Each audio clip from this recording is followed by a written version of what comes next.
അപ്പൊ അത് കണ്ടിട്ട് മമ്മൂക്കയാണ് എന്നെ കാസ്റ്റ് ചെയ്തതെന്ന് പറഞ്ഞു. ഓ. മമ്മൂക്ക കാസ്റ്റ് ചെയ്ത എന്നെ ഞാൻ പിന്നെയും സിനിമയിൽ അഭിനയിച്ചിട്ടുണ്ടെന്ന് ഞാൻ പറയുമ്പോൾ മമ്മൂക്ക ഒരിക്കലും എന്നോട് റെസ്പോണ്ട് ചെയ്യില്ല. പിന്നെ എനിക്ക് മനസ്സിലായി മമ്മൂക്ക എല്ലാ സിനിമയും കാണാറുണ്ട്. പൂജാ സമയത്ത് മമ്മൂട്ടി ഇറങ്ങി വരുന്നു. ഉം. ഇറങ്ങി വരുമ്പോൾ മൊത്തം നിശ്ചലം. ഷൂട്ടിംഗ് സമയത്ത് അങ്ങനെ എന്നോട് 1-2 പ്രാവശ്യം അങ്ങനെ ഷൗട്ടിങ് രീതിയിൽ സംസാരിച്ചിട്ടുണ്ട്. എന്നെ സംബന്ധിച്ചിടത്തോളം താൻ പാതി ദൈവം പാതി എന്നാണ്. ദാരിദ്ര്യത്തിന്റെ അങ്ങേയറ്റത്തെ പ്രശ്നത്തിൽ ഇങ്ങനെ ഉച്ചയ്ക്ക് ശേഷം ടൈപ്പ് റൈറ്റിംഗ് എല്ലാം പഠിച്ചിട്ട് അവന് ചെയ്തിട്ടാണ് ഞാൻ കോളേജിൽ പോയിക്കൊണ്ടിരുന്നത്.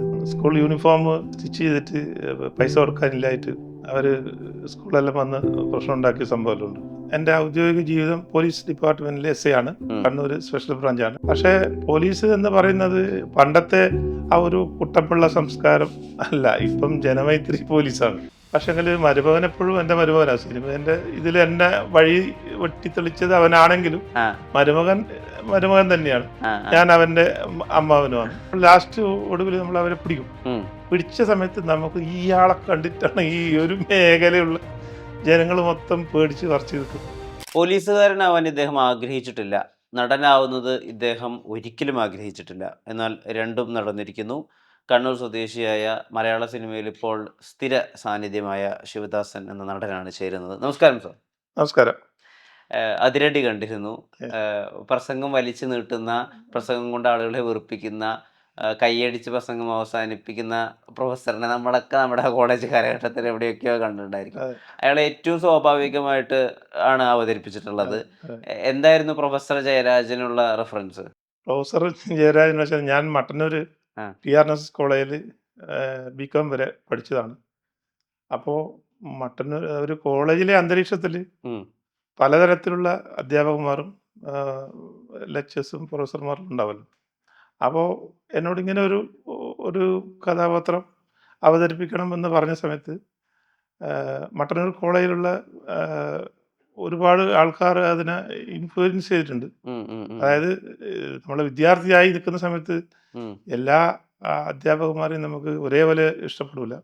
അതേപോലെ ചില ആൾക്കാർ നമുക്കൊരു പ്രശ്നം ഉണ്ടാകുന്ന, അതായത് ഒന്നും ചെയ്തിട്ടല്ല, വളരെയധികം അക്കാഡമിക്കലി വളരെ എഫിഷ്യൻ്റ് ആയിരിക്കാം, പക്ഷേ നമുക്ക് പേഴ്സണലായിട്ട് നമുക്കൊരു ഇൽ ഫീലിംഗ് ഉണ്ട്. അങ്ങനെ ഉണ്ടാകുന്ന അവസരങ്ങൾ ഉണ്ടായിട്ടുണ്ട്. അപ്പോൾ അതിലുള്ള ഒരു അവസരം ഞാൻ ഇങ്ങനെ ഒരു കഥാപാത്രം കിട്ടിയാലും ഞാനത് കുറച്ചും കൂടി അങ്ങ് നല്ല രീതിയിൽ എനിക്കാവുന്ന രീതിയിൽ ഞാനങ്ങ് ചെയ്തു. അപ്പോൾ അത് നല്ല രീതിയിൽ പ്രേക്ഷകർ ഏറ്റെടുത്തു എന്ന് പറയുമ്പം ഭയങ്കര സന്തോഷം. സിനിമകൾ മുടങ്ങാതെ കിട്ടുക എന്ന് പറയുന്നതിൽ കുറെ ഭാഗ്യത്തിന്റെ ഒരവസ്ഥയും കൂടി ഉണ്ടല്ലോ. ഇപ്പൊ കഴിവുണ്ടായിട്ടും ഒരു സമയത്ത് ഭയങ്കരമായിട്ട് തിളങ്ങി നിന്ന ആളുകൾ പിന്നെ മലയാള സിനിമയിൽ കാണാതാവുന്ന അവസ്ഥയും, അവര് പിന്നെ യൂട്യൂബേഴ്സ് ആയിട്ടും അല്ലെങ്കിൽ മറ്റു തൊഴിൽ ചെയ്തൊക്കെ ഒതുങ്ങുന്ന അവസ്ഥയൊക്കെ കാണുന്നുണ്ട്. പക്ഷെ കോവിഡ് വന്നു. അതിനുശേഷവും കൃത്യമായിട്ടുള്ള ഇടവേളകളിൽ സിനിമകളുണ്ട്. അതും ശ്രദ്ധിക്കപ്പെടുന്ന സിനിമകളിൽ ശ്രദ്ധേയമായ സീനുകൾ തന്നെ കിട്ടുന്നുണ്ട്.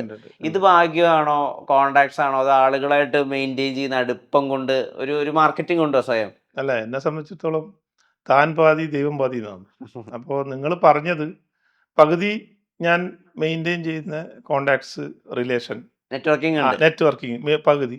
പക്ഷെ അങ്ങനെ ഉണ്ടായിരുന്നാലും പകുതി ദൈവ നിശ്ചയാണ്, ഭാഗ്യമാണ്, ദൈവനിശ്ചയാണ്. അപ്പോൾ നമ്മളെ മാതാപിതാ ഗുരു ദൈവം എന്നാണല്ലോ. അപ്പം നമ്മളെ ജനിച്ചു വരുന്ന അല്ലെങ്കിൽ നമ്മൾ ജനിച്ച് വളർന്ന ആ ഇതിൽ ഒരുപാട് ആൾക്കാരോട് നല്ല രീതിയിൽ നമ്മൾ പെരുമാറി എന്ന് തോന്നിക്കുന്ന രീതിയിലുള്ള അവരൊരു ബ്ലെസ്സിങ്സും കൂടി ഇതിലുണ്ടെന്നാണ് എൻ്റെ ഒരു വിശ്വാസം. അപ്പോൾ നിങ്ങൾ ചോദിച്ച ചോദ്യത്തിൽ പകുതി എൻ്റെ ഒരു എഫേർട്ട്നെസ്സും പകുതി ദൈവനിശ്ചയവും ഭാഗ്യവുമാണ്. ഈ ഇപ്പൊ പോലീസുകാരനാണല്ലോ ജീവിതത്തിൽ. പോലീസുകാരുമായിട്ട് ഉള്ളൊരു സ്ഥായി ഭാവം തന്നെ പൊതുജനങ്ങൾക്ക് ഭയമാണ്, ഒരു പേടി ഉണ്ടാവും. പോലീസ് എന്ന് പറഞ്ഞാൽ പേടി എന്നാണ് പലപ്പോഴും അതിനോട് ചേർത്ത് വായിക്കപ്പെടുന്നത്. ഇപ്പൊ എൻ്റെയൊക്കെ ചെറുപ്പകാലത്ത് ചോറ് തിന്നോ ഇല്ലെങ്കിൽ പോലീസിനെ വിളിക്കും എന്നൊക്കെ പറഞ്ഞൊരു ചോറ് കൊടുത്തിരുന്ന അവസ്ഥ വരെയുണ്ട്. ഈ സിനിമാ സെറ്റിലേക്ക് പോകുമ്പോൾ അവിടെ ക്യാപ്റ്റൻ ഓഫ് ദ ഷിപ്പ് എന്ന് പറയുന്ന, അല്ലെങ്കിൽ ആ സിനിമാ സംവിധാനത്തിന്റെ തന്നെ ഏറ്റവും പ്രധാനപ്പെട്ട മേധാവി എന്നുള്ള രീതിയിൽ കണക്കാക്കപ്പെടുന്ന സംവിധായകരാണ്. പലപ്പോഴും പല സംവിധായകർക്ക് പല രീതിയിലുള്ള സ്വഭാവങ്ങളുമായിരിക്കുമല്ലോ. ഇപ്പോൾ ചീത്ത പറയുന്നവരുണ്ടാവും, ഷൗട്ട് ചെയ്യുന്നവരുണ്ടാവും. ഇതൊക്കെ മാക്സിമം പ്രൊഡക്റ്റീവ് ആവുന്ന അവസ്ഥ കിട്ടാൻ വേണ്ടിയിട്ടാണ് അവർ ചെയ്യുന്നതെന്നാണ് പറയുന്നത്. അപ്പം സാറിനൊരു പോലീസുകാരനാണെന്ന് മനസ്സിലാക്കിയിട്ടേ ബാക്കിയുള്ളവരോട് പെരുമാറുന്നത് പോലെ ഇവർക്ക് ചീത്ത പറയാനോ അല്ലെങ്കിൽ കാർക്കശ്യം കാണിക്കാനൊന്നും പറ്റാത്ത അവസ്ഥ കണ്ടിട്ടുണ്ടോ? അല്ല, അങ്ങനെ അവസ്ഥയിൽ നമുക്ക് അഭിനയിക്കാൻ പറ്റില്ല. കാരണം എന്ന് വെച്ചാൽ നമ്മളെ ലൈഫിൽ എൻ്റെ ഔദ്യോഗിക ജീവിതം പോലീസ് ഡിപ്പാർട്ട്മെൻറ്റിലെ എസ് ഐ ആണ്. ഉം. കണ്ണൂർ സ്പെഷ്യൽ ബ്രാഞ്ചാണ്. പക്ഷേ പോലീസ് എന്ന് പറയുന്നത് പണ്ടത്തെ ആ ഒരു കുട്ടപ്പിള്ള സംസ്കാരം അല്ല. ഇപ്പം ജനമൈത്രി പോലീസാണ്. ആ. അപ്പോൾ ഇപ്പം അങ്ങനെ ജനങ്ങൾക്ക് പോലീസിനെ ഭയപ്പെടേണ്ട ഒരു ആവശ്യമില്ല. ഉം. ആവശ്യമില്ലാത്ത രീതിയിലുള്ള ഒരു കാലഘട്ടത്തിലാണ് നമ്മളിപ്പോൾ ജീവിക്കുന്നത്. ഉം. ഉം. അപ്പോൾ നമ്മൾ പോലീസ് ആണ്, എസ് ഐ ആണ്. നമ്മളൊരു സെറ്റിൽ പോകുമ്പം ആ സെറ്റിൻ്റെ പറഞ്ഞ പോലെ ക്യാപ്റ്റൻ ഓഫ് ദ ആ ലൊക്കേഷൻ എന്ന് പറയുന്നത് സിനിമയുടെ ഡയറക്ടറാണ്. ഉം. അപ്പോൾ ഡയറക്ടർ പോലീസ് അല്ലേ എന്ന് വിചാരിച്ചിട്ട് എന്നോട് പറയാണ്ട് നിന്ന സംഭവം ഒന്നും ഉണ്ടായിട്ടില്ല. ഉം. അതായത് എല്ലാവരോടും പെരുമാറുന്ന പോലെ തന്നെ തെറ്റ് സംഭവിച്ചാൽ, അല്ലെങ്കിൽ നമ്മളെ പറയുന്നത് എന്തുകൊണ്ടാണെന്ന് വെച്ചാൽ നമ്മൾ അഭിനയം കുറച്ചും കൂടി മെച്ചപ്പെടാനാണ്. മെച്ചപ്പെടുത്താൻ വേണ്ടിയിട്ടുള്ള ആണ്. അവിടെ ഞാൻ പോലീസായിട്ട് എനിക്ക് തോന്നാറില്ല. അവിടെ ഞാൻ അഭിനയിക്കുന്ന ഒരു സാധാ ഒരു ക്യാരക്ടറും ഉം. ഡയറക്ടർ അതിൻ്റെ സിനിമേൻ്റെ ഏറ്റവും വലിയൊരാളുമാണ്. അങ്ങനെയാണ് ഞാൻ ഓക്കെ, ഓക്കെ. ട്രീറ്റ് ചെയ്യാറ്. അങ്ങനെയേ എനിക്ക് ഉണ്ടായിട്ടുള്ളൂ. ഇപ്പൊ ഞാനിത് ചോദിക്കുന്നത് രതീഷ് ബാലകൃഷ്ണ പൊതുവാളുമായി ബന്ധപ്പെട്ടാണ്. അപ്പൊ അതെ. അദ്ദേഹം തന്നെ അദ്ദേഹത്തെ പറ്റി പറയുന്നത് അദ്ദേഹം ആളുകളോട് ഷൗട്ട് ചെയ്യും, അത് ആളുകളെ ചീത്ത വിളിക്കും. കാരണം ഇത് അദ്ദേഹത്തിന് ഒറ്റ വട്ടം അത് പറയേണ്ട ആവശ്യമുള്ളൂ, കമ്മ്യൂണിക്കേഷൻ എളുപ്പമാക്കണം എന്നുള്ള രീതിയിലാണ്. ആള് പൊതുവെ കുറച്ച് ഒച്ചത്തിലാണ് സംസാരിക്കുക, കുറച്ച് ചൂടനായിരിക്കും സെറ്റിൽ. ഡിറക്ഷന്റെ സമയത്തൊന്നും പൊതുവായ ഒരു അഭിപ്രായമുണ്ട്. അപ്പൊ സാറ് ഈ പറഞ്ഞ പോലെ ഒരു ഫോഴ്സിന്റെ ഭാഗമായതുകൊണ്ട് രതീഷിന്റെ ഭാഗത്ത് നിന്ന് ആ വിധത്തിൽ ഒരു പെരുമാറ്റത്തിൽ ബാക്കിയുള്ളവരും സാറിന് രണ്ട് രീതിയിൽ പെരുമാറുക, ആ അവസ്ഥ ശ്രദ്ധിച്ചിട്ടുണ്ടോ എന്ന് ഞാൻ അല്ല ചോദിക്കുന്നത്. ആ. അല്ല അപ്പം നിങ്ങൾ പറഞ്ഞത് ഷൂട്ടിംഗ് സമയത്ത് അങ്ങനെ എന്നോട് ഒന്ന് രണ്ട് പ്രാവശ്യം അങ്ങനെ ഷൗട്ടിംഗ് രീതിയിൽ സംസാരിച്ചിട്ടുണ്ട്. ഓ. ഓ. പക്ഷേ ആ സംസാരം ഒരിക്കലും ഞാൻ ഒരു പോലീസ് അല്ലെങ്കിൽ ഒരു എസ് ഐ ആണ് എന്നുള്ള രീതിയിലല്ല അത് ഞാൻ ആ. ട്രീറ്റ് ചെയ്തത്. Okay, okay. നമ്മളെ ചില സമയം എല്ലാ സമയവും നമ്മൾ ഒരേപോലെ നമുക്ക് അഭിനയിക്കാൻ ഈ ടേക്ക് ഓക്കെ ആക്ഷൻ ആവും പറ്റൂലല്ലോ. Yes, yes. അപ്പം ചില സമയം നമുക്ക് തെറ്റിപ്പോവും. ഡയലോഗ് ഡെലിവറി നമ്മൾ മാറിപ്പോവും. അങ്ങനെ ഉള്ള സമയത്ത് ചില സമയം നമ്മളോട് അങ്ങനെ ഒരു ധിക്കാരെന്ന് പറഞ്ഞുകൂടാ. കാർക്കശ്യം ഒരു കാണിച്ചിട്ടുണ്ട്. അതൊക്കെ ഒരു കർശനം അത് വേണം. അതുണ്ടായാൽ മാത്രമേ സിനിമ എന്ന് പറയുന്നത് മുന്നോട്ട് പോകും. ആ രീതിയിൽ എന്നോട് പെരുമാറിയിട്ടുണ്ട്. പക്ഷെങ്കിൽ അത് കഴിഞ്ഞാൽ നമ്മൾ ഏറ്റവും നല്ല സുഹൃത്താണ്. നമ്മൾ ശരിക്കും അത് കഴിഞ്ഞാൽ നമ്മൾ സാറാണ്. ആ സമയത്ത് സാറായിരിക്കില്ല.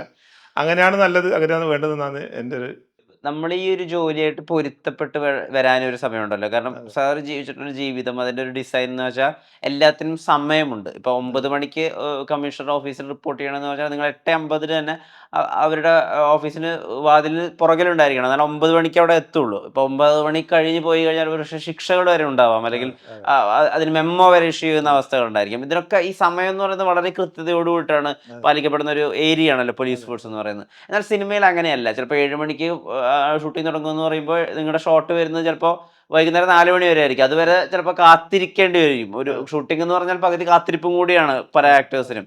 അപ്പം ഈ ഒരു മേഖലയായിട്ട് പൊരുത്തപ്പെടണമല്ലോ. പിന്നെ ഇത് പലതും സ്വാഭാവികമായിട്ട് ഉണ്ടാക്കിയെടുക്കുകയും കൂടിയാണല്ലോ. അതായത് ഇപ്പോൾ പോലീസിന് കുറെ പ്രൊസീജിയേഴ്സ് ഉണ്ട്, എന്നാൽ എല്ലാ സിനിമയ്ക്കും ഒരേ പ്രൊസീജിയറും കൂടിയല്ല.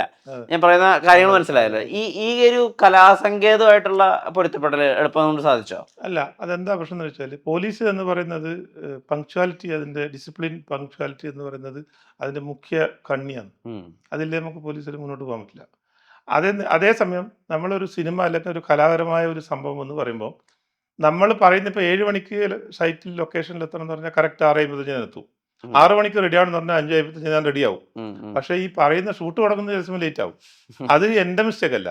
അതെന്ന് വെച്ചാൽ ഈ പറയുന്ന ഒരുപാട് കാര്യത്തിനെ ഡിപ്പെൻഡ് ചെയ്തിട്ടാണ് ഒരു സിനിമേൻ്റെ ഷൂട്ട് പുരോഗമിക്കുക. അത് പലതരത്തിലുള്ള ഇതുണ്ട്. അപ്പോൾ അത് എപ്പോഴാണോ അത് കറക്റ്റായിട്ട് വരുന്ന ആ സമയത്ത് ഷൂട്ട് തുടങ്ങും.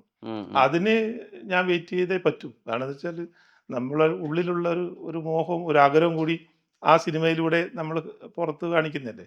അപ്പോൾ അതും കൂടി ഉള്ളത് കൊണ്ട് നമ്മളത് പൊരുത്തപ്പെട്ടേ പറ്റൂ. മരുമകൻ ഒരു ഫോട്ടോ അയച്ചതിന്റെ പേരിലാണല്ലോ അതെ, തൊണ്ണൂറ് സെക്ഷനിലും അതെ. ഒരു അവസരം കിട്ടുന്നത്. ആ മരുമകനെ ഇപ്പൊ കാണുമ്പോൾ പറയാറുണ്ട്, നീ എനിക്ക് വഴിയൊരുക്കി തന്നത് നല്ലൊരു റിട്ടയർമെന്റ് പ്ലാനിന് കൂടിയാണ്, അങ്ങനെ പറഞ്ഞിട്ടുണ്ടോ അവന്റെ അടുത്ത്?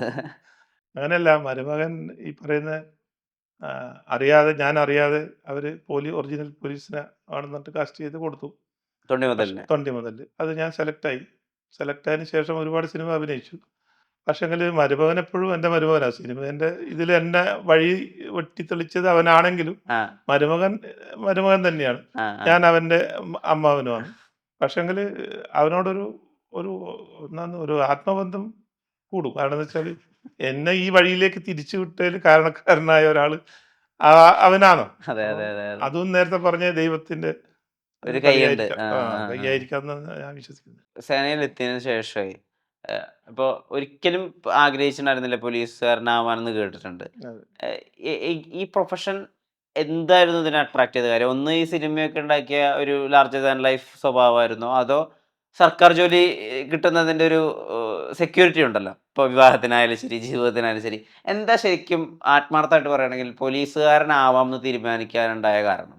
എൻ്റെ ഇതെന്താന്ന് വെച്ചാൽ പിന്നെ ഞാൻ മട്ടന്നൂർ കോളേജിൽ പഠിക്കുമ്പോൾ എനിക്ക് ആദ്യം റെയിൽവേയിൽ ജോലി കിട്ടി. ഓ!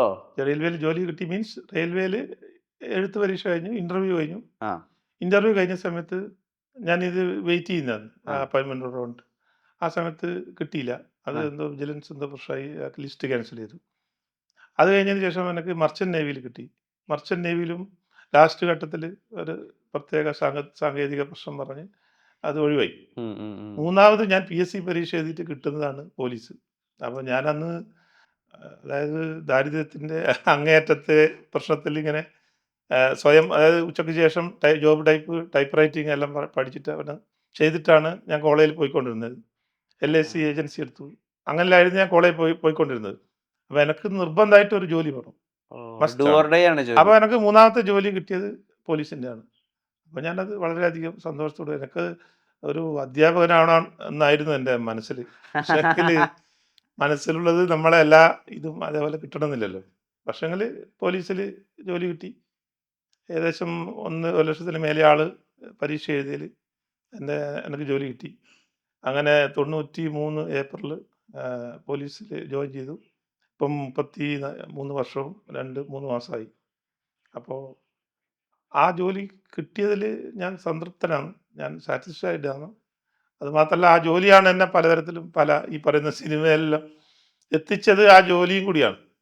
ഇപ്പത്തെ ഒരു അവസ്ഥ കാണുമ്പോഴേ, അതായത് ഇപ്പൊ നമ്മളിരിക്കുന്ന വീട് അല്ലെങ്കിൽ ഇപ്പോഴത്തെ സാറിന്റെ ഒരു ധനസ്ഥിതിയൊക്കെ വെച്ച് നോക്കുമ്പോൾ ഇങ്ങനൊരു അരിഷ്ടിച്ചൊരു കാലം ഉണ്ടായിരുന്നു എന്ന് വിശ്വസിക്കാൻ അത്ര എളുപ്പമല്ല. അതെ. എത്രമാത്രം ഉണ്ടായിരുന്നു ദാരിദ്ര്യം? ദാരിദ്ര്യം എന്ന് പറഞ്ഞാൽ അത് അതിനൊരു അളവുമില്ല. നമ്മൾ ചക്കയും കപ്പയും അങ്ങനത്തെ എല്ലാം തിന്നിട്ടാണ് സ്കൂളിൽ പോകാറുണ്ട്. സ്കൂൾ യൂണിഫോം സ്റ്റിച്ച് ചെയ്തിട്ട് പൈസ കൊടുക്കാനില്ലായിട്ട് അവർ സ്കൂളിലെല്ലാം വന്ന് പ്രശ്നം ഉണ്ടാക്കിയ സംഭവമെല്ലാം ഉണ്ട്. അപ്പോൾ അതിലപ്പുറം നമുക്ക് ഇത് പറയാനില്ല. അളവ് പോലുമില്ല. ദാരിദ്ര്യം എന്ന് പറഞ്ഞാൽ എന്നാ അതിദാരിദ്ര്യം. പക്ഷേ എന്താ പ്രശ്നം എന്ന് വെച്ചാൽ അപ്പോഴും ഞാനും എൻ്റെ അച്ഛനും അമ്മയും എനിക്കൊരു ഏച്ചിയുണ്ട്.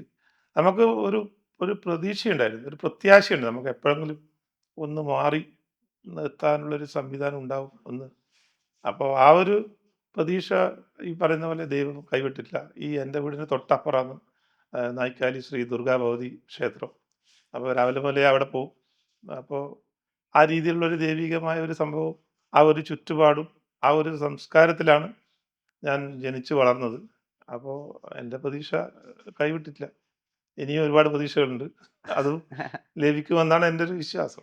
ഈ പ്രതീക്ഷകളെ പറ്റി പറയുമ്പോൾ പറഞ്ഞിരുന്നു, ഞാനിപ്പോൾ മമ്മൂട്ടിയുമായി അഭിനയിച്ചു, ലാലേട്ടനുമായിട്ട് അഭിനയിക്കണമെന്ന് ആഗ്രഹമുണ്ട്, രജനീകാന്തിൻ്റെ ഒപ്പം വരെ അഭിനയിക്കണമെന്ന് ആഗ്രഹമുണ്ട്. ആഗ്രഹിക്കുന്നതിന് എന്താ തെറ്റ്? ആഗ്രഹിക്കുന്നതിന് അളവ് പോലെ വെക്കേണ്ട കാര്യമില്ലല്ലോ എന്നുള്ളത്. അത് വളരെ പോസിറ്റീവ് ആയിട്ടുള്ള സമീപനമായിട്ടാണ് എനിക്ക് തോന്നിയത്. അതെ. ജീവിതത്തിലും മുഴുവനായിട്ട് അങ്ങനെ ഉണ്ടായിരുന്നോ? എനിക്ക് എൻ്റെ കാലം ഇപ്പം നല്ല കാലമാണ്, ഇതിലും നല്ല കാലം എനിക്ക് വരാനുണ്ട്. അങ്ങനെ ഒരു ആറ്റിറ്റ്യൂഡ് ഉണ്ടായിരുന്നോ തുടക്കം തൊട്ടേ? അങ്ങനെയുണ്ട്. അപ്പൊ അന്നേരം ഉണ്ട്, ഇപ്പോഴും ഉണ്ട്. ഇപ്പോഴും എനിക്ക് ഒരുപാട് പ്രശ്നങ്ങളുണ്ട്. പക്ഷേങ്കിൽ ഇപ്പോഴും എൻ്റെ മനസ്സങ്ങനെ പറയുന്നുണ്ട്. എനിക്ക് ഇനിയും നല്ല കാലം വരാനുണ്ട്. വരും എന്നുള്ളൊരു ഉത്തമ വിശ്വാസമുണ്ട്. പിന്നെ അതുമാത്രമല്ല, ഇപ്പം ഞാൻ ലാലേട്ടൻ്റെ കൂടെ അഭിനയിക്കണമെന്ന് എനിക്ക് ഭയങ്കര ആഗ്രഹമുണ്ടായിരുന്നു. ഞാൻ ഇതുവരെ അഭിനയിച്ചിട്ടില്ല. ഞാൻ നേരിട്ട് കണ്ടിട്ടുമില്ല. പക്ഷേ ലാലേട്ടൻ്റെ മകളുടെ കൂടെ സിനിമയിൽ അഭിനയിക്കാനുള്ള ഭാഗ്യമുണ്ടായി. തുടക്കത്തില്. തുടക്കം. ഓ! ഗ്രേറ്റ്, ഗ്രേറ്റ്, തുടക്കം ഗ്രേറ്റ്. എന്ന് പറഞ്ഞ സിനിമയിൽ ഞാൻ അഭിനയിച്ചു. അവര് നല്ല രീതിയിലുള്ളൊരു ഒരു ഇതായിരുന്നു. ജൂഡ് ആന്റണി സാറായിരുന്നു ഉം, ഉം, അതിൻ്റെ ഉം. ഡയറക്ഷൻ. അപ്പോൾ അതേപോലെ പ്രതീക്ഷകൾ നമ്മൾ വാനോളം പ്രതീക്ഷിക്കുക. കുന്നോളം ആഗ്രഹിച്ചാൽ കുന്നിക്കുരു കിട്ടുന്നു പറയുന്നുണ്ടല്ലോ. അപ്പോൾ ആ കുന്നിക്കുരുവിനെക്കാട്ടി കുറച്ചും കൂടി വലുത് കിട്ടണമെന്നാണ് എൻ്റെ ഒരു ഉം, ഉം, ഉം, ആഗ്രഹം. ഉം.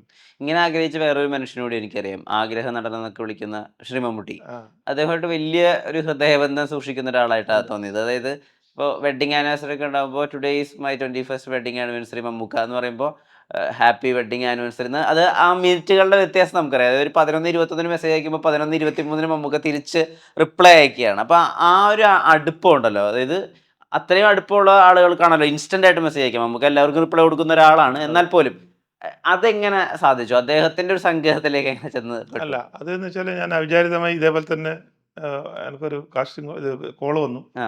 അപ്പോൾ പ്രശാന്ത് നാരായണൻ എന്ന് പറഞ്ഞ പ്രൊഡക്ഷൻ കൺട്രോളറാണ് വിളിച്ചിരുന്നത്. അപ്പോൾ എന്നോട് പറഞ്ഞു ഇങ്ങനെ 1-ാം തീയതി മുതൽ ഒരു ഷൂട്ടുണ്ട്, അപ്പോൾ അതിന് വരണം എറണാകുളം എന്ന് പറഞ്ഞു. അപ്പോൾ ഞാൻ പറഞ്ഞു ഓക്കെ വരാം. അപ്പോൾ ആരിലാണ് നമുക്ക് ചോദിക്കുമല്ലോ, നമുക്കൊരു ആകാംക്ഷ ഉണ്ടാവും. ഉം, ഉം, ഉം. അന്നേരം പറഞ്ഞു മമ്മൂക്കയാണ്, ഇത് മഞ്ജു വാര്യർ, അങ്ങനെ കുറേ ആൾക്കാരുണ്ട്. ഉം, ഉം, ഉം.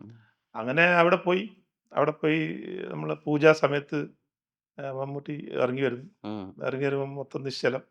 അപ്പോൾ 5 തിരി ഉണ്ടായിരുന്നു. ആ. അപ്പോൾ നിലവിളക്ക് കത്തിക്കുന്നു. ഒരു തിരി കത്തിച്ചു, രണ്ടാമത് കത്തിച്ചു, അങ്ങനെ ഒരാളിങ്ങനെ കത്തിച്ചു. ജഗദീഷ് സാറുണ്ടായിരുന്നു. ഉം. അപ്പോൾ നിലവിളക്ക് കത്തിച്ച് ലാസ്റ്റ് ഒരു തിരി അവിടെ ബാക്കി വന്നു. ബാക്കി വന്നു. അപ്പോൾ എന്നെ ഇങ്ങനെ നോക്കുന്നുണ്ട്. ആ. അപ്പോൾ ഞാൻ വിചാരിച്ചു എൻ്റെ പിറകിൽ ആരോ ഉണ്ടെന്ന് വിചാരിച്ചു. ഞാൻ ആ. തിരിഞ്ഞു നോക്കി. ആ. അപ്പോൾ ആൻഡോ ജോസഫ് സാറോട് പറഞ്ഞിങ്ങനെ വടക്കോട്ടൊന്നും ഇങ്ങനെ വിളക്ക് കത്തിക്കുന്ന പരിപാടി ഇല്ലാന്ന് തോന്നുന്നു പറഞ്ഞു. അപ്പം എനിക്ക് തോന്നി ഇതെന്നെ എന്നെക്കൊണ്ട്. അങ്ങനെ ഞാനാകെ ഭയങ്കര ഒരു എന്താ പറയണ്ടേ, ഒരു അദ്ദേഹം നമ്മളെ എന്താ ശ്രദ്ധിക്കുന്നുണ്ട്. ചെയ്യേണ്ടതെന്നുള്ളൊരു അവസ്ഥയില്ലേ. അങ്ങനെ വിളക്കെടുത്ത് ഇങ്ങനെ ഇങ്ങനെയല്ലോ ആയി. അങ്ങനെ കത്തിച്ചു. അതിനുശേഷം 10-26 ദിവസം നമുക്ക് അതിൻ്റെ കൂടെ ഷൂട്ട് ചെയ്തു. അപ്പം ഞാൻ പറഞ്ഞു ഞാൻ അറിയില്ല ഇതെങ്ങനെയാണ് ഇതിൽ വന്നതെന്ന്. അപ്പോൾ വിളക്ക് കത്തിച്ച് പൂജ കഴിഞ്ഞ് തിരിച്ചു പോകുമ്പോൾ ഞാൻ ഓടിപ്പോയി പറഞ്ഞു ഇങ്ങനെ ഞാൻ 90 മുതലിന് ശേഷം വേറെയും കുറച്ച് സിനിമ അഭിനയിച്ചിട്ടുണ്ട് നമുക്കെന്ന് പറഞ്ഞു. അപ്പോൾ എന്നിങ്ങനെ നോക്കി ഒന്നും പറയാതെ പോയി. അപ്പം ഞാൻ നേരത്തെ നിങ്ങൾ പറഞ്ഞൊരു എസ് മനസ്സിൽ ഉണ്ടാവുമല്ലോ, അത് എന്തായാലും ഉണ്ടാവും, ഇല്ലാന്ന് ഞാൻ പറയില്ല. പക്ഷെ നമ്മൾ സമരസപ്പെടല്ല ചില കാര്യത്തിൽ. അപ്പോൾ ഞാൻ ഇങ്ങനെ മനസ്സിലിങ്ങനെ വിചാരിച്ചു. കുറച്ച് കഴിഞ്ഞ് ഡയറക്ടർ പറഞ്ഞു ഇങ്ങനെ കഥ പറയാമെന്ന് പറഞ്ഞു. കഥ പറഞ്ഞ് അപ്പോൾ ഞാൻ പറഞ്ഞു കഥയെല്ലാം എൻ്റെ അതിൽ റോള് DSP ശേഖർ. അതെ, അതെ, അതെ. അപ്പോൾ ഞാൻ പറഞ്ഞു അതല്ല ഓക്കെ, അതൊന്നും പ്രശ്നമില്ല. അപ്പോൾ ഞാൻ ചോദിച്ചത് എങ്ങനെയാണ് ഇവിടെ എത്തിയത്. അന്നേരം പറഞ്ഞു ആൻഡ്രോയിഡ് കുഞ്ഞപ്പൻ എന്നിട്ട് ഇതിൽ ഞാനൊരു രസകരമായ ഒരു റോള് ചെയ്തിട്ടുണ്ട്. ക്ഷേത്ര ആ ഭാരവാഹിയായിട്ട്. അതെ, അതിലൊരു ഏലക്ക ചായ ഇടുന്ന ഒരു നല്ലൊരു കോമഡി സീൻ ഉണ്ടായിരുന്നു. അപ്പോൾ അത് കണ്ടിട്ട് മമ്മൂക്കയാണ് എന്നെ കാസ്റ്റ് ചെയ്തതെന്ന് പറഞ്ഞു. അപ്പോൾ മമ്മൂക്ക കാസ്റ്റ് ചെയ്ത എന്നെ ഞാൻ പിന്നെയും സിനിമയിൽ അഭിനയിച്ചിട്ടുണ്ടെന്ന് ഞാൻ പറയുമ്പോൾ മമ്മൂക്ക ഒരിക്കലും എന്നോട് റെസ്പോണ്ട് ചെയ്യില്ല. പിന്നെ എനിക്ക് മനസ്സിലായി മമ്മൂക്ക എല്ലാ സിനിമയും കാണാറുണ്ടെന്ന്. അങ്ങനെ നമ്പർ വാങ്ങി. അപ്പോൾ നമ്പർ വാങ്ങുമ്പോൾ വേറെ ആളാണ് സാധാരണ മാനേജർമാർ, അങ്ങനെയാണ് നമ്പർ തരില്ലേ? തരുക. അപ്പോൾ ഞാൻ എന്നെപ്പറ്റി ഒരു ആർട്ടിക്കിൾ നമ്പർ തന്നു. ആ. നമ്പർ തന്നിട്ട് ഞാനൊരു ആർട്ടിക്കിൾ എന്നെപ്പറ്റി ഹിന്ദുവിലൊരു ആർട്ടിക്കിൾ വന്നിരുന്നു. Yes, yes. ഞാനത് നമുക്ക് അയച്ചു കൊടുത്തു. അയച്ചു കൊടുത്തേരം ഇത് അയച്ച ഉടൻ തന്നെ ഇതിൽ ബ്ലൂ ടിക്ക് വന്നു. ആ. പക്ഷെ മറുപടി ഇല്ല. ആ. അപ്പോൾ മമ്മൂക്ക ഇപ്പോൾ ഇരിക്കുന്നത്, ഞാനിപ്പോൾ ഇരിക്കുന്നത്, ബാക്കി എല്ലാവരും ഉണ്ട്. ഞാൻ പറഞ്ഞു മമ്മൂക്ക ഞാനൊരു സാധനം അയച്ചിട്ടുണ്ട്. ആ. അപ്പം എന്നെ പറഞ്ഞു ഹിന്ദുവിൽ വന്നതല്ലേ. ആ. അപ്പോൾ മമ്മൂക്ക തന്നെയാണ് ഫോൺ നമ്പർ, ആ. ആ. വേറെ ആളെ ഫോൺ നമ്പർ അല്ലാന്ന് ഞാൻ കൺഫേം ചെയ്തു. അപ്പോൾ ആ ബന്ധം ഉള്ളിലൊരു കുറ്റന്വേഷണം എപ്പോഴും. അപ്പോൾ അത് നമുക്ക് മനസ്സിലെഴുതുണ്ടാവും, വേറെ ആളെ നമ്പർ നമ്മൾ അങ്ങനെ ഉണ്ടാവല്ലോ. ആ ഒരു ബന്ധം ഇപ്പോഴും കീപ്പ് ചെയ്യുന്നുണ്ട്, നല്ല രീതിയിൽ കീപ്പ് ചെയ്യുന്നുണ്ട്. ഈ കുറ്റാന്വേഷകൻ അല്ലെങ്കിൽ ഈ പോലീസ് സ്വഭാവം ഉണ്ടല്ലോ, അതായത് എന്തിനേയും ചോദ്യം ചെയ്യുക, എല്ലാവരും ചെറുതായിട്ടൊന്ന് സംശയത്തോടുകൂടി നോക്കുക, അല്ലെങ്കിൽ അവരുടെ ഉത്തരങ്ങൾ ക്രോസ് ചെക്ക് ചെയ്യുക, ഇത് ഇനി പോവില്ല ലൈഫ് ലോങ് ഈ ഒരു സ്വഭാവ സവിശേഷത? അങ്ങനെയല്ല, നമ്മൾ ഈ എല്ലാവരോടും ആ ഒരു സമീപനം ഉണ്ടാവില്ല, കീപ്പ് ചെയ്യാൻ പറ്റൂല. അപ്പം നമുക്ക് ചില കാര്യത്തിൽ നമുക്ക് സംശയം വരും. ആ സംശയം വരുന്ന ആളോട് നമ്മൾ ഈ പറയുന്ന രീതിയിലുള്ള ആ രീതിയിലുള്ള ഒരു ക്രൈം മോഡസിലാണ് നമ്മൾ അവരെ ഡീൽ ചെയ്യുക. അത് നമ്മൾ പൊതുജനങ്ങൾ എല്ലാവരോടും നമുക്ക് അങ്ങനെ ചെയ്യാൻ പറ്റില്ല. എല്ലാവരും അങ്ങനെ ചെയ്താൽ വലിയ പ്രശ്നമായിരിക്കും, അങ്ങനെ ചെയ്യാൻ പറ്റില്ല. പക്ഷെ ചില ആൾക്കാരോട് നമുക്കങ്ങനെ തോന്നുന്ന കാര്യങ്ങൾ അത് ശരിയായി വന്നിട്ടുണ്ട് ഒരുപാട് കാര്യത്തിൽ. അങ്ങനെ എറിഞ്ഞിട്ടിട്ട് കിട്ടിയ ഞങ്ങളോട് പറയാൻ പറ്റാവുന്ന എന്തെങ്കിലും സന്ദർഭം ഉണ്ടോ? അല്ല, അങ്ങനെ ഒരുപാട് സംഭവങ്ങളുണ്ട്. ചില കാര്യങ്ങൾ അങ്ങനെയല്ല, ഒരുപാട് സംഭവങ്ങളുണ്ട്. ഒരുപാട് പ്രതികളെ അറസ്റ്റ് ചെയ്തിട്ടുണ്ട്. അങ്ങനെ വലിയ വലിയ മർഡർ കേസിലെ പ്രതികൾ, അതുകൂടാതെ അതായത് NIA അന്വേഷിക്കുന്ന കേസിലെ സംഭവങ്ങൾ വരെ നമ്മൾ ഇതിൽ ചെയ്തിട്ടുണ്ട്. അത് ഒരു പരിധിവരെ ഇന്റലിജൻസ് ഭാഗമായിട്ടാണ്. അപ്പോൾ ഇന്റലിജൻസിന്റെ ചില കാര്യങ്ങൾ പറയാൻ പറ്റൂല. അതാണ് അതിന്റെ ഒരു പ്രശ്നം. ഈ ഔദ്യോഗിക ജീവിതത്തിലെ ഇപ്പോൾ ഒരാളെ ഭയങ്കര സീരിയസ് ആയിട്ട് അപ്രോച്ച് ചെയ്തിട്ട് ആ. അയാൾ ഭയങ്കര കോമഡി ആയി പോയ വല്ല സന്ദർഭങ്ങളുണ്ടോ? അതായത് ഒരു ഭയങ്കര ഭീകരനാണെന്ന് വിചാരിക്കുകയും എന്നാൽ ചോദ്യം ചെയ്ത് കുറച്ച് കഴിയുമ്പോൾ ഈ ഉള്ളിയുടെ തോല് ഉരിയുന്നത് പോലെ ഇയാളായിരുന്നോ ഞാൻ ഇത്രയും സീരിയസ് ആക്കി എടുത്തത്, അങ്ങനെ അങ്ങനെ പോയ സന്ദർഭം? ഉണ്ടായിട്ടുണ്ട് ഉണ്ടായിട്ടുണ്ട്. നമ്മള് പാനൂർ മേഖലയിൽ ഒരു രാഷ്ട്രീയ സംഘർഷങ്ങൾ നടക്കുമ്പോൾ ആ മേഖല മൊത്തം വിറപ്പിച്ച ആൾക്കാരുണ്ടായിരുന്നു. ആ. അപ്പോൾ നമ്മൾ ലാസ്റ്റ് ഒടുവിൽ നമ്മൾ അവരെ പിടിക്കും. ഉം. പിടിച്ച സമയത്ത് നമുക്ക് ഇയാളെ കണ്ടിട്ടാണ് ഈ ഒരു മേഖലയുള്ള ജനങ്ങൾ മൊത്തം പേടിച്ച് വിറച്ച് നിൽക്കുന്നത്. അങ്ങനെ ഒരുപാട് സന്ദർഭങ്ങൾ ഉണ്ടായിട്ടുണ്ട്. അപ്പൊ അത് പേര് പറയാൻ പറ്റൂല. അത് നമുക്ക് സ്വകാര്യമായിട്ട് നമ്മളെ എന്നെ തല്ലിക്കൊല്ലല്ലേ സാറേ, ആ ലെവലിലേക്ക് എത്തിയിട്ടല്ലേ?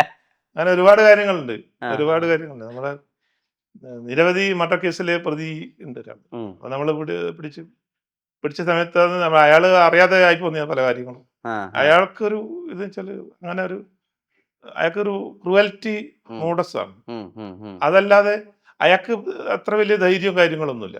ഉം. ഉം. അയാള് ചില സന്ദർഭത്തിൽ അങ്ങനെ ആയിപ്പോന്നെ. ഉം. ആക്ച്വലി അയാള് വളരെ പൊടി തൊണ്ടനാണ്. ആ. ആ. ആ. ആ. ആ. അങ്ങനെ അത് നമ്മൾ തിരിച്ചറിയുമ്പോൾ നമുക്ക് ഉണ്ടാകുന്നൊരു പ്രശ്നമുണ്ടല്ലോ. ഇയാൾ ഇത്ര ഭയങ്കര അങ്ങനെ ഒരുപാട് സംഭവം ഉണ്ടായിട്ടുണ്ട്.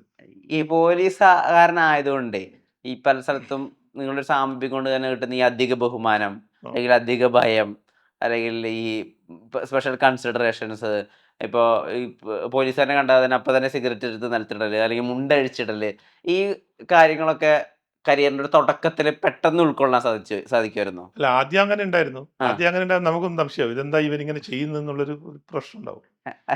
പിന്നെ പിന്നെ ഒന്നൊന്ന് പറഞ്ഞ ഓർമ്മകളൊന്നും. അല്ല അങ്ങനെയല്ല. അതായത് നമ്മളിപ്പം പല സ്ഥലത്ത് നീ പറയുന്ന പോലെ പല കാര്യങ്ങളും ചെയ്യുമ്പോൾ ആ. നമ്മൾ അവിചാരിതമായിട്ട് അവിടെ എത്തിപ്പോകും. ആ.